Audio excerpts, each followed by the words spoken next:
Hello dear student friends, Dr. Bapuji Saunke, Institute of Engineering and Technology, Kolhapur welcomes you all to e-learning platform. This is Science and Humanities Department. Myself, Mr. Sudarshan Dinkar Mahadik, and the course which you are learning is Applied Science Physics. The unit which you are learning is radioactivity and ultrasonic waves.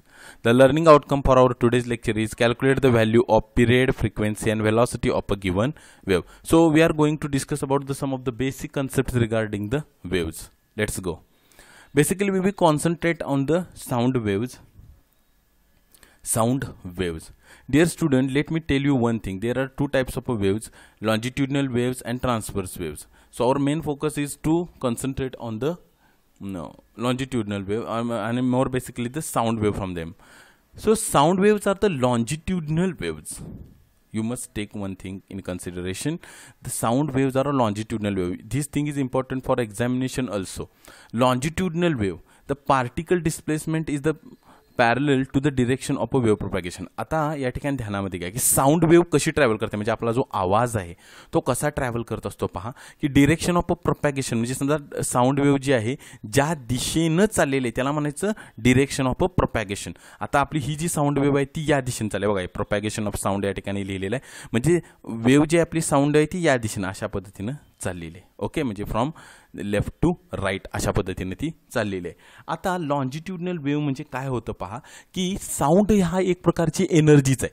मग ही energy काय करत असते, ज्यावेळी ह्या atmosphere किंवा ह्या मीडियममधनं ज्यावेळी travel करत असते, आपण म्हणू की आता ही साऊंड वेव्ह आहे ती एअरमधनं ट्रॅव्हल लागली आणि हे जे तुम्हाला ब्लॅक डॉट्स दिसत आहेत ना हे ॲक्च्युली एअर मोलेक्युल्स आहेत. ओके, आता होतं कसं पहा की ही साऊंड वेव्ह ट्रॅव्हल ज्यावेळी होत असते मीडियममधून त्यावेळी त्या मीडियममध्ये ते प्रेशरमध्ये चेंजेस घडवून आणू शकते, म्हणजे इन्क्रीज डिक्रीज अशा पद्धतीने ती घडवून आणत असते. म्हणजे ॲटमॉस्फेरिक प्रेशर जे आहे त्याच्यामध्ये डिक्रीज इन्क्रीज ती घडवून आणत असते ठराविक इंटरवलनं किंवा ठराविक स्पेसिंगनं. मग इथे सांगण्यात आले की पार्टिकल डिस्प्लेसमेंट, आता मी तुम्हाला जसं बोललो की एअरचे मॉलिक्यूल म्हणजे एअरचे पार्टिकल आहे, तर त्यांची मुवमेंट ही अशा पद्धतीने होत असते पहा, ही अशा पद्धतीने ही मुवमेंट होत असते. म्हणजे ज्यावेळी एखादी लॉन्जिट्युडनल वेव्ह, आणि आपण एक्झाम्पल घेतलं आहे साऊंड वेव्हचं म्हणून, जेव्हा साऊंड वेव्ह ट्रॅव्हल होत असते त्या मीडियममधनं किंवा एअरमधनं त्यावेळी त्याची जे पार्टिकल्स आहेत त्या मीडियमचे पार्टिकल ज्या मीडियममधनं ती चालली, आपलं इथलं मीडियम आहे ते एअर आहे, तर ते एअरचे पार्टिकल्स हे पॅरलली मुवमेंट करत असतात, व्हायब्रेशन्स करत असतात. कुणाच्या पॅरलली करत असतात, प्रोपॅगेशन ऑफ साऊंड वेव्हच्या. म्हणजे काय की प्रोपॅगेशन या दिशेनं चाललं आहे, म्हणजे या डिरेक्शननं वेव्ह चाललेली आहे, तर साऊंडचे पार्टिकल आहेत ते सुद्धा त्याच दिशेनं अशा पद्धतीनं व्हायब्रेट होत असतात. लक्षात घ्या, हे अशा पद्धतीने त्यांचं व्हायब्रेशन होत असतं आणि त्यामुळे प्रेशरमध्ये चेंजेस घडून येत असतात. हे या ठिकाणी दिलेलं आहे. प्रेशर जास्त असेल तर आपण त्या ठिकाणी कॉम्प्रेशन आहे असं म्हणतो. प्रेशर जर का कमी क्रिएट झाला असेल त्या ठिकाणी तर रेअरफॅक्शन म्हणतो. आपण एका पुढील एक्झाम्पलच्या सहाय्यानं आपण पाहूया. तर हे जे आहे की particle displacement is parallel to direction of wave propagation, हे खूप महत्त्वाचा मुद्दा आहे. आता या ठिकाणी पहा, एक अगदी टेक्निकली या ठिकाणी दाखवण्यात आलेलं आहे की साऊंड वेव्ह कशी असते. एका ट्युनिंग फोर्कमधनं साऊंड वेव्हचे व्हायब्रेशन्स क्रिएट झालेले आहेत आणि ते प्रोपॅगेट व्हायला लागलेले आहेत मीडियममधनं आणि ह्युमन इयरपर्यंत ते पोहोचत आहेत. आता या ठिकाणी पहा, जिथं पार्टिकल्सची डेन्सिटी जास्त झालेली आहे किंवा त्या ठिकाणी प्रेशर जास्त क्रिएट झाले त्या भागाला म्हणतात कॉम्प्रेशन्स, आणि जिथं प्रेशर व्हॅल्यू कमी आहे त्याला म्हणतात आपण रेअरफॅक्शन असं म्हणतोय. लक्षात घ्या, ही जी डेन्स लाईन दाखवली त्याचा अर्थ काय, तर ॲक्च्युअली इथं प्रेशर जास्त क्रिएट झालेलं आहे, म्हणजे एअरचे इथं मॉलिक्यूलची संख्या एवढ्या रिजनमध्ये जास्त झालेली आहे, तर इथं कमी झालं आहे. आता जिथं रेअरफॅक्शन आहे तिथं थोड्या वेळानं काय होईल, कॉम्प्रेशन तयार होईल. जिथं आत्ता कॉम्प्रेशन आहे तिथं रेअरफॅक्शन तयार होईल. Means this sound wave travels in the form of alternate compressions and rarefactions. Okay, and the reach to human ear. So sound wave alternately compression and rarefaction compression अशा alternate फॉर्ममध्ये ती चाललेली असते. आपण शॉर्ट लुक टाकूया transverse wave, म्हणजे आपली ही जी light wave वगैरे आहे ती कशा पद्धतीने असते बघा. ही लाईट वेव्ह ट्रान्सव्हर्स वेव्ह आहे, ठीक आहे. हे बघा, अशा पद्धतीने चाललेली आहे अल्टरनेट. हे इक्विलिब्रियम किंवा मीन पोझिशन आपण म्हणतो. ब्लॅक जी लाईन आहे त्याला इक्विलिब्रियम किंवा मीन पोझिशन असं म्हणतो.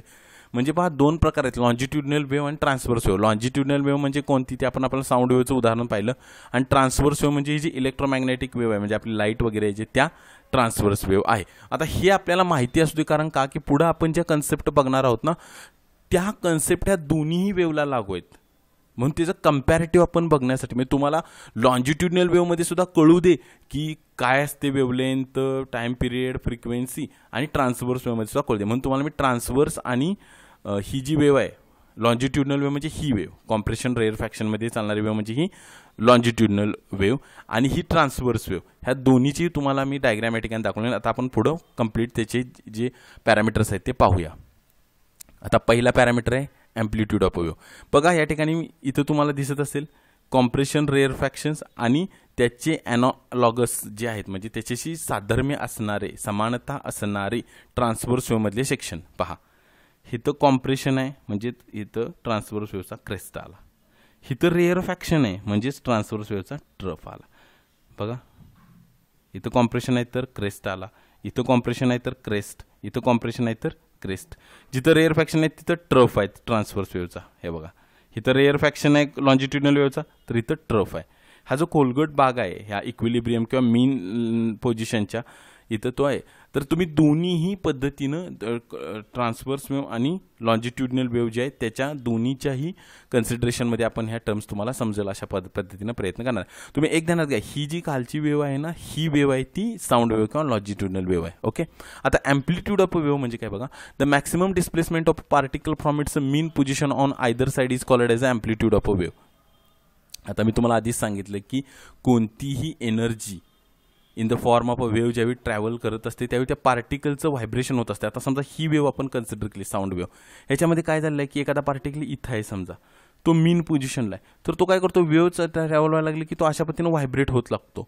म्हणजे समजा त्याची इथं मीन पोझिशन असेल तर तो मॅक्सिमम एका साईडला एवढ्या अंतरावर जर तो गेला, पहा एवढ्या अंतरावर तो गेला, ही मीन पोझिशन आहे, इतक्या जास्तीत जास्त अंतरावर तो गेला तर हे जे डिस्टन्स आहे ना एकाच साईडचं डिस्टन्स त्याला आपण म्हणतो त्याची ॲम्प्लिट्यूड. आता समजा लाईट वेव्हमध्ये कन्सिडर केलं तर ही समजा पार्टिकलची मीन पोझिशन आहे, तर तो मॅक्सिमम एका साईडला इथं जाणार, त्यानंतर दुसऱ्या साईडला परत तो एवढ्या खाली या ठिकाणी येणार.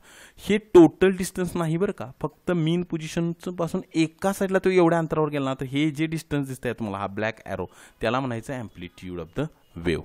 Okay, maximum displacement of a particle from its mean position म्हणजे ओरिजिनल पोझिशन समजा एखाद्या पार्टिकलची हित आहे, तर तो वेव्ह प्रपॅगेशनमुळं त्याचं व्हायब्रेशन झालं आणि तो इतकं मॅक्सिमम डिस्टन्स स्वतः सोडून इथं गेला आणि परत तो इथं मागं आला, तर ह्या डिस्टन्सला म्हणायचं ॲम्प्लिट्यूड, ना की हे टोटल डिस्टन्स इथंपर्यंत नाही, त्याला ॲम्प्लिट्यूड म्हणायचं नाही.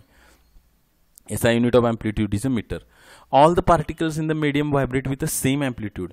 हे मीडियम ज्या आता समजा एअर मीडियममधनं ही साऊंड वेव्ह चाललेली आहे, तर सर्वच्या सर्व एअरचे मोलिक्युल्स म्हणजेच एअरचे पार्टिकल जे आहेत ना ते सेम ॲम्प्लिट्यूडनंच व्हायब्रेट होतात. म्हणजे समजा 2 मीटर एवढी ॲम्प्लिट्यूड आहे, तर सर्वच्या सर्व एअरचे जे पार्टिकल आहेत ना ते 2 मीटर इतकीच मुवमेंट करत राहणार एखाद्या साईडला.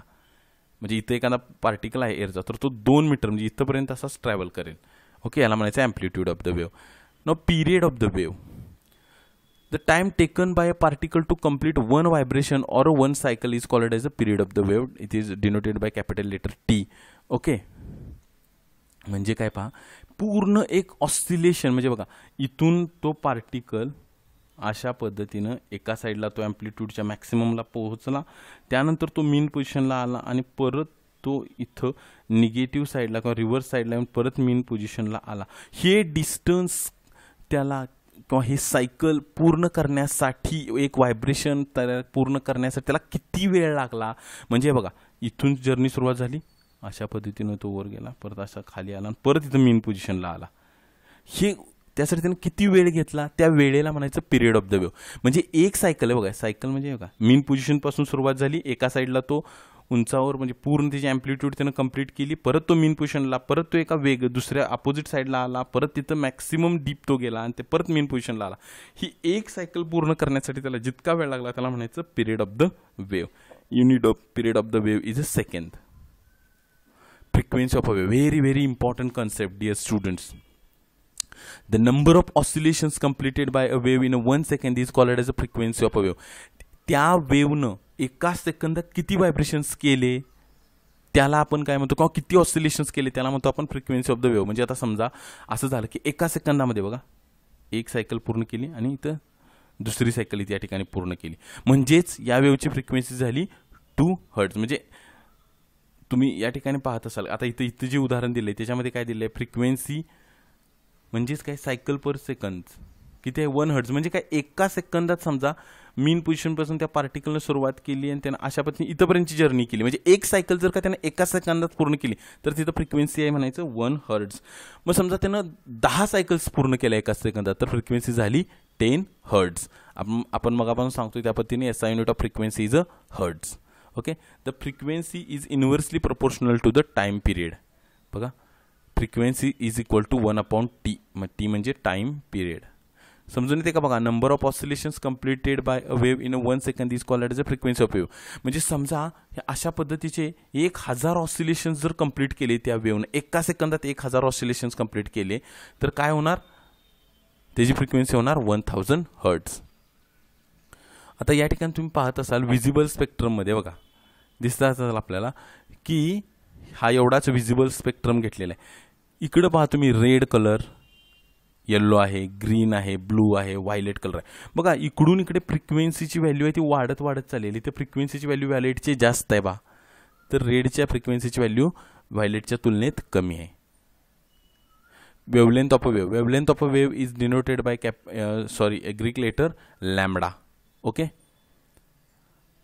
The distance covered by a wave in one oscillation or vibration or cycle is called as a wavelength. आता या ठिकाणी पहा एक सायकल म्हणजे किती पहा मेन पोझिशन पासून चालू झाले ते पार्टिकलची जर्नी आणि अशा पद्धतीने त्यानं एक सायकल पूर्ण केली. ह्या एका सायकलमध्ये त्यानं किती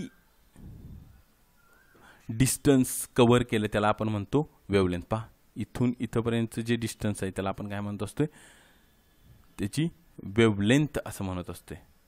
समजून येते का पहा आपल्याला इथून इथपर्यंतचं डिस्टन्स. ह्याची आणखीन सायंटिफिक डेफिनेशन काय आहे the particles the distance between the particles which are in a same phase. म्हणजे बघा इथं जो पार्टिकल आहे त्या पार्टिकल सक्सेसिव्ह लगेच दुसरा पार्टिकल कुठं असणार आहे इथं असणार आहे. म्हणजे दोन सक्सेसिव्ह पार्टिकल्स म्हणजे एकमेकांना लागून नजीकचे असे दोन पार्टिकल्स ज्यांची फेज सेम आहे त्या दोन पार्टिकलमधलं डिस्टन्स जे आहे त्याला म्हणतो आपण वेवलेंथ लॅम्बडा. आता उदाहरणार्थ पहा किंवा इथं आपण पाहू शकतो इथं जो पार्टिकल असेल ओके त्या पार्टिकल सारखा सेम फेजमध्ये असणार त्याच्या नजीकचा पार्टिकल कुठं असणार आहे तर इथं असणार आहे. बरोबर आहे. म्हणजेच ह्या दोघांमधलं अंतर जे आहे त्याला म्हणतो आपण wavelength lambda. SI unit of wavelength is angstrom. पहा इथं जो पार्टिकल आहे त्यासारखा सेम त्यासारख्या फेजमध्ये असणारा दुसरा पार्टिकल कुठं असणार आहे इथं असणार आहे. नजीकचा लगेच त्याच्यानंतरचा नजीकचा दुसरा तो म्हणजे इथून जो आहे त्यानंतर तो इथं सक्सेसिव्ह इथं आहे. म्हणजे हे जे डिस्टन्स आहे याला म्हणतोय आपण वेवलेंथ. तर SI unit of wavelength is angstrom. Okay. नाव velocity of a wave. The distance covered in one wavelength per unit time period is called as a velocity of a wave. म्हणजे simple काय की velocity of a wave म्हणजे काय की एक wavelength पूर्ण करण्यासाठी